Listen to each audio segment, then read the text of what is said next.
Hello, students. How are you all? Hope you all are fine and enjoy your holidays. Look at this picture, a cute little bird. Today, I will teach you how to draw a beautiful bird by using number 3. Okay, let's start the word. Draw number 3.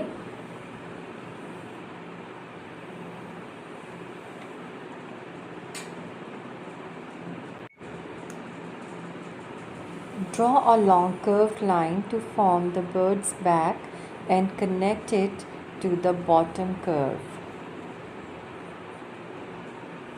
Draw the triangle for the beak.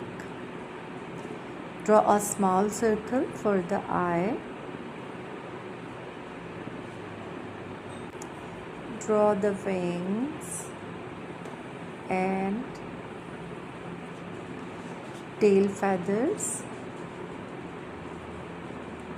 Let's draw a branch or a stem for a bird to sit on.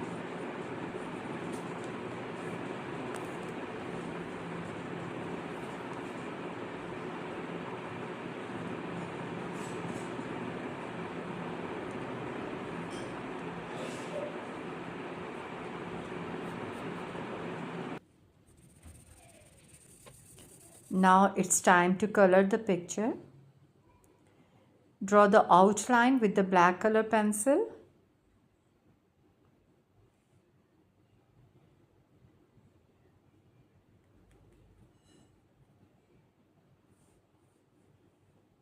I hope you will learn how to draw a bird with a number.